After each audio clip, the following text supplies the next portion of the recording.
Hi viewers, ಕರುನಾಡ ರುಚಿ ಕ್ರಿಯೇಷನ್ಸ್ಗೆ ಸ್ವಾಗತ. ನಾನಿವತ್ತು ಸಿಂಗಲ್ ಬಿನ್ಗೆ ಉಪಯೋಗಿಸ್ಕೊಂಡು ವರಮಹಾಲಕ್ಷ್ಮಿ ದೇವಿಗೆ ಅಲಂಕಾರ ಮಾಡಿ ತೋರಿಸ್ತಾ ಇದ್ದೀನಿ. ನಮ್ಮ ವ್ಯೂವರ್ಸ್ ಒಬ್ಬರು ಕೇಳಿದರು, ಅವ್ರಿಗೋಸ್ಕರ ಈ ವಿಡಿಯೋನ ಮಾಡ್ತಾ ಇದ್ದೀನಿ.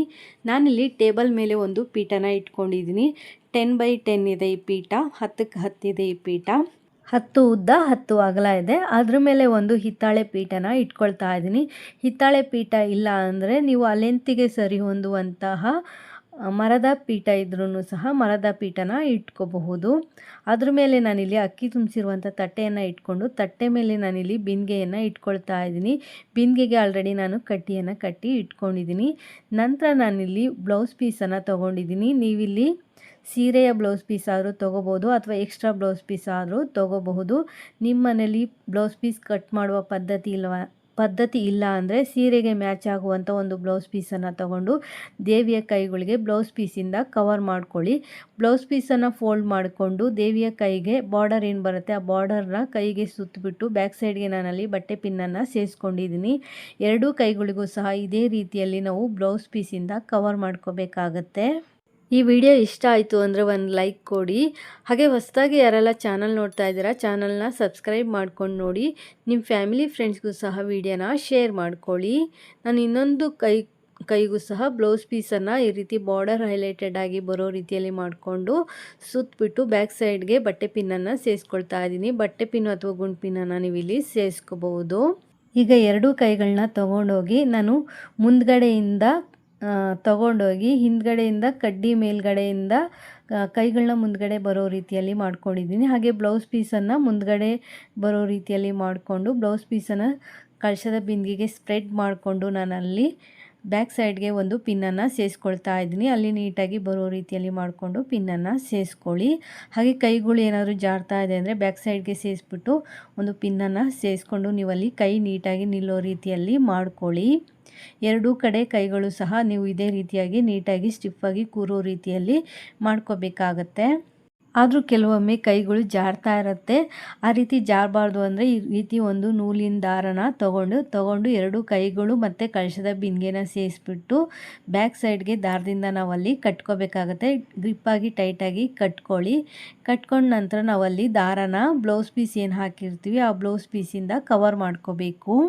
ಈಗ ಸೀರೆನ ಹೇಗೆ ಪ್ಲೀಟ್ಸ್ ಮಾಡ್ಕೊಳ್ಳೋದು ಅಂತ ನೋಡೋಣ. ಸೀರೆಯನ್ನು ಪೂರ್ತಿಯಾಗಿ ಹರಡ್ಕೊಂಡು ನಾವು ನಾರ್ಮಲಾಗಿ ಸೀರೆ ಉಟ್ಕೊಳ್ತೀವಲ್ಲ ಆ ಕಡೆಯಿಂದ ಪ್ಲೀಟ್ಸನ್ನು ಮಾಡ್ಕೊಳ್ತಾ ಬರಬೇಕಾಗತ್ತೆ. ಸಣ್ಣದಾಗಿ ಪ್ಲೀಟ್ಸನ್ನು ಮಾಡ್ಕೊಳ್ಳಿ. 3 ಬೆರಳು ಅಗಲ ಅಥವಾ 4 ಬೆರಳು ಅಗಲ ಆಗುವಷ್ಟು ಪ್ಲೀಟ್ಸನ್ನು ಮಾಡ್ಕೊಳ್ತಾ ಬನ್ನಿ. ಮುಕ್ಕಾಲು ಭಾಗ ಸೀರೆಯನ್ನು ನಾವು ಇದೇ ರೀತಿಯಾಗಿ ಪ್ಲೀಟ್ಸನ್ನು ಮಾಡ್ಕೋಬೇಕಾಗತ್ತೆ. ಒಂದ್ಸಲಿ ಪ್ಲೀಟ್ಸನ್ನು ಮಾಡ್ಕೊಂಡಿದ ನಂತರ ಬಾರ್ಡರ್ಗಳಲ್ಲಿ ಪ್ಲೀಟ್ಸ್ಗಳನ್ನ ನೀಟಾಗಿ ಅರೇಂಜ್ ಮಾಡಿ ಕ್ಲಿಪ್ಪು ಅಥವಾ ಬಟ್ಟೆ ಪಿನ್ನನ್ನು ಸೇರಿಸ್ಕೋಬೇಕು. ನಿಮ್ಗೆ ಒಂದೇ ಸಲ ಪ್ಲೀಟ್ಸನ್ನು ಹಿಡಿಲಿಕ್ಕೆ ಆಗಿಲ್ಲ ಅಂದರೆ ಸ್ವಲ್ಪ ಪ್ಲೀಟ್ಸನ್ನು ಮಾಡ್ತಾ ಕ್ಲಿಪ್ಗಳನ್ನ ಸೇರಿಸ್ಕೊಂಡು ಪ್ಲೀಟ್ಸ್ಗಳನ್ನ ಅರೇಂಜ್ ಮಾಡ್ಕೊಳ್ಳಿ.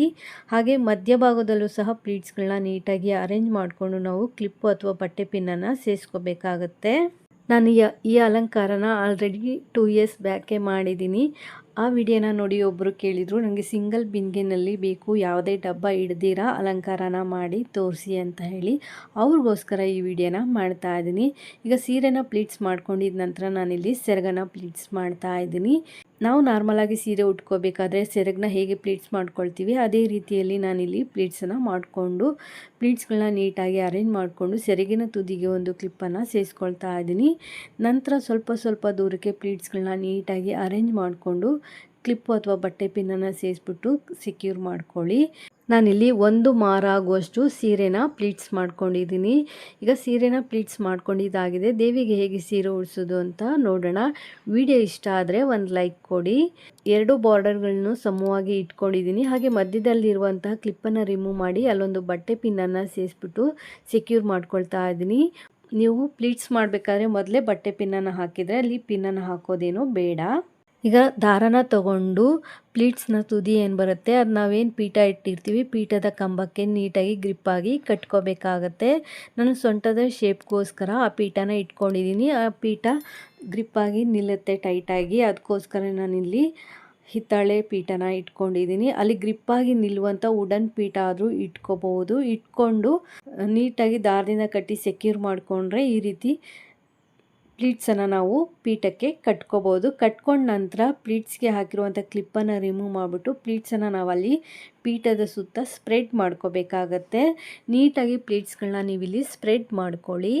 ಒಂದರ ಪಕ್ಕ ಒಂದು ಪ್ಲೀಟ್ಸ್ ಅನ್ನೋದು ಬರಬೇಕು. ಆ ರೀತಿಯಲ್ಲಿ ನೀಟಾಗಿ ಪ್ಲೀಟ್ಸ್ಗಳನ್ನ ನೀವು ಸ್ಪ್ರೆಡ್ ಮಾಡ್ಕೋಬೇಕಾಗತ್ತೆ.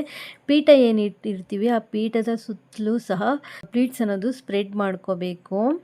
ನೋಡಿ ನಾನು ಮಾಡ್ಕೊಂಡಿದ್ದೀನಲ್ಲ, ಈ ರೀತಿ ಮಾಡ್ಕೋಬೇಕು.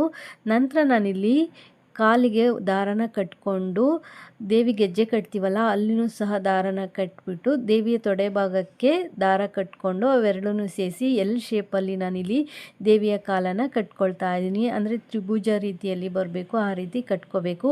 ಒಂದು ಕಾಲನ್ನು ಮಾತ್ರ ನಾವು ಆ ರೀತಿಯಾಗಿ ಕಟ್ಕೋಬೇಕಾಗತ್ತೆ.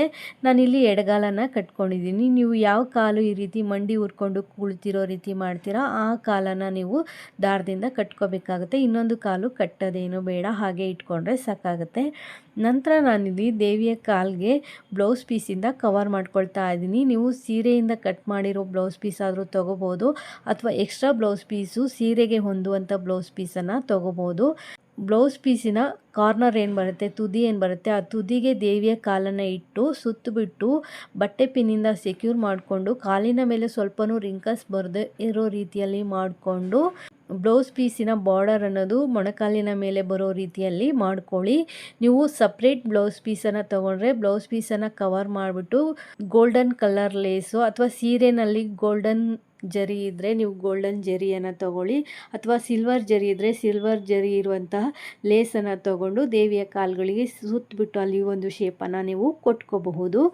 ನಾನಿಲ್ಲಿ ಸಪ್ರೇಟ್ ಬ್ಲೌಸ್ ಪೀಸನ್ನು ತೊಗೊಂಡು ನೀಟಾಗಿ ದೇವಿಯ ಕಾಲಿಗೆ ಸುತ್ತಬಿಟ್ಟು ಮ್ಯಾಚ್ ಮಾಡ್ಕೊಳ್ತಾ ಇದ್ದೀನಿ. ಈ ರೀತಿ ದೇವಿಯ ಕಾಲಿಗೆ ನೀಟಾಗಿ ಸುತ್ತಿ ಕವರ್ ಮಾಡ್ಕೋಬೇಕು.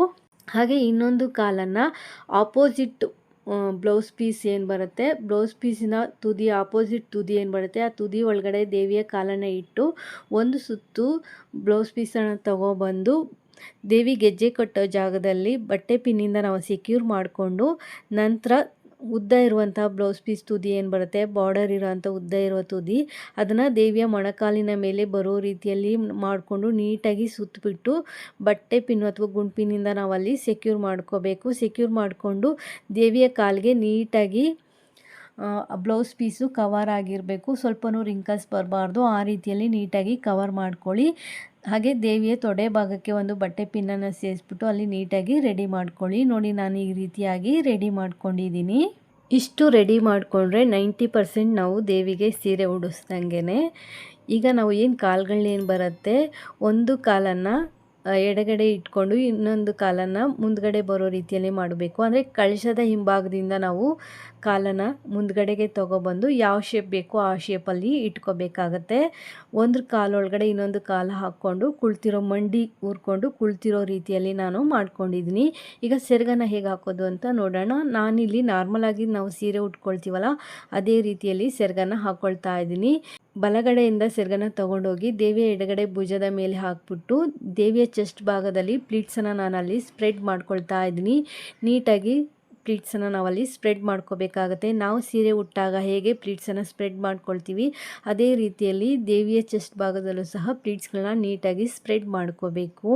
ಪ್ಲೀಟ್ಸ್ನ ನೀಟಾಗಿ ಸ್ಪ್ರೆಡ್ ಮಾಡ್ಕೊಂಡ ನಂತರ ದೇವಿಯ ಸೊಂಟಕ್ಕೆ ಒಂದು ಲೇಸು ಅಥವಾ ಡಾಬನ್ನು ಸೇರಿಸ್ಬಿಟ್ಟು ನಾವಲ್ಲೊಂದು ಶೇಪನ್ನು ಕೊಟ್ಕೋಬೇಕಾಗತ್ತೆ. ದೇವಿಯ ಸೊಂಟಕ್ಕೆ ಡಾಬನ್ನು ಸೇರಿಸಿದ ನಂತರ ದೇವಿಯ ಚೆಸ್ಟ್ ಭಾಗದಲ್ಲಿ ಮತ್ತು ಸೈಡಲ್ಲೆಲ್ಲ ಸೀರೆ ಪಾಟನ್ನು ನಾವಲ್ಲಿ ನೀಟಾಗಿ ಸರಿ ಮಾಡ್ಕೋಬೇಕು. ಸೆರಗನ್ನು ನಾವು ದೇವಿಯ ಬಲಗಡೆ ತೊಡೆಯ ಕೆಳಗಡೆಗೆ ಸ್ವಲ್ಪ ಸೇರಿಸ್ಬಿಟ್ಟು ಅಲ್ಲಿ ಒಂದು ಶೇಪನ್ನು ಕೊಟ್ಕೋಬೇಕು. ಹಾಗೆ ಕಾಲೇನಾದರೂ ಜಾರ್ತಾ ಇದೆ ಅಂದರೆ ನೀವಲ್ಲಿ ಪಿನ್ ಹಾಕಿ ಸೆಕ್ಯೂರ್ ಮಾಡ್ಕೋಬೋದು, ಅಥವಾ ನಾವು ಏನು ಪೀಠ ಇಟ್ಟಿರ್ತೀವಿ ಪೀಠದ ಕಂಬಕ್ಕೆ ದೇವಿಯ ಕಾಲುಗಳನ್ನ ಕಟ್ಕೋಬೋದು. ಈಗ ದೇವಿಯ ಕಾಲುಗಳಿಗೆ ಗೆಜ್ಜೆಗಳಿದ್ದರೆ ಗೆಜ್ಜೆಗಳನ್ನ ಸೇರಿಸ್ಕೊಳ್ಳಿ. ಪೂರ್ತಿ ವಿಡಿಯೋ ನೋಡಿ ಗೊತ್ತಾಗುತ್ತೆ. ಏನಾದರೂ ಡೌಟ್ಗಳಿದ್ದರೆ ನಿಮಗೆ ಕ್ಲಿಯರ್ ಆಗುತ್ತೆ. ಈಗ ನಾನು ಗೆಜ್ಜೆಗಳನ್ನ ಸೇರಿಸ್ಕೊಂಡಿದ್ದ ನಂತರ ದೇವಿಯ ಕಾಲಿನ ಕೆಳಗಡೆ ಒಂದು ಬ್ಲೌಸ್ ಪೀಸನ್ನು ಫೋಲ್ಡ್ ಮಾಡಿಬಿಟ್ಟು ಸೇರಿಸ್ಕೊಳ್ತಾ ಇದ್ದೀನಿ. ದೇವಿಯ ಬಲಗಡೆ ಕಾಲು ಏನು ಬರುತ್ತೆ ಆ ಕಾಲಿನ ಕೆಳಗಡೆಗೆ ಒಂದು ಬ್ಲೌಸ್ ಪೀಸನ್ನು ಫೋಲ್ಡ್ ಮಾಡಿ ಸೇರಿಸ್ಕೊಂಡಿದ್ದೀನಿ ಹೈಟ್ಗೋಸ್ಕರ. ಹಾಗೆ ನಾನಿಲ್ಲಿ ಸ್ಪಾಂಜನ್ನು ತೊಗೊಂಡಿದ್ದೀನಿ. 10 to 15 ರೂಪೀಸ್ ಇರುತ್ತೆ ಈ ರೀತಿ ಸ್ಪಾಂಜು. ಕ್ರಾಫ್ಟ್ ಅಂಗಡಿಗಳಲ್ಲೆಲ್ಲ ಸಿಗುತ್ತೆ. ಆ ರೀತಿ ಸ್ಪಾಂಜ್ ತಂದಿಟ್ಕೊಂಡ್ರೆ ದೇವಿಯ ತೊಡೆ ಭಾಗಕ್ಕೆ ನಾವಲ್ಲಿ ಸೇರಿಸ್ಬಿಟ್ಟು ಅಲ್ಲಿ ಸರಿ ಮಾಡಿಕೊಂಡು ನೀಟಾಗಿ ದೇವಿಯ ಕಾಲು ಗ್ರಿಪ್ಪಾಗಿ ಕೂರೋ ರೀತಿಯಲ್ಲಿ ಮಾಡ್ಕೋಬೇಕು. ನಂತರ ದೇವಿಗೆ ಅಂತ ಇಟ್ಕೊಂಡಿರುವಂಥ ಒಡವೆಗಳಿಂದ ದೇವಿಯನ್ನು ಅಲಂಕರಿಸಿ ಕಳಶದ ಬಿಂದಿಗೆಗೆ ನಿಮ್ಮ ಪದ್ಧತಿಯ ಪ್ರಕಾರ ನೀರು ಅಥವಾ ಅಕ್ಕಿಯನ್ನು ಸೇರಿಸಿ ಮಾವಿನೆಲೆ ವೀಳ್ಯದೆಲೆ ಇಟ್ಟು ತೆಂಗಿನಕಾಯಿ ಇಟ್ಟು ದೇವಿಗೆ ಮುಖಪದ್ಮವನ್ನು ಹಾಕಿ ಹೂಗಳಿಂದ ದೇವಿಯನ್ನು ಅಲಂಕರಿಸಿ ಭಕ್ತಿ ಮತ್ತು ಶ್ರದ್ಧೆಯಿಂದ ದೇವಿಯನ್ನು ಆರಾಧಿಸಿ ಪೂರ್ತಿಯಾದ ಅಲಂಕಾರ ಆದ ನಂತರ ನೀವಿಲ್ಲಿ ದೇವಿಯನ್ನು ನೋಡ್ಬೋದು. ದೇವಿ ಹೇಗೆ ಕಾಣಿಸ್ತಾ ಇದ್ದಾರೆ ಅಂತ ಹೇಳಿ. ವಿಡಿಯೋ ಇಷ್ಟ ಆದರೆ ಒಂದು ಲೈಕ್ ಕೊಡಿ. ಹಾಗೆ ನಿಮ್ಮ ಫ್ಯಾಮಿಲಿ ಫ್ರೆಂಡ್ಸ್ಗೂ ಸಹ ವಿಡಿಯೋನ ಶೇರ್ ಮಾಡ್ಕೊಳ್ಳಿ. ಹೊಸದಾಗಿ ಚಾನಲ್ ನೋಡೋರು ಸಬ್ಸ್ಕ್ರೈಬ್ ಮಾಡ್ಕೊಂಡು ನೋಡಿ. Thanks for watching this video.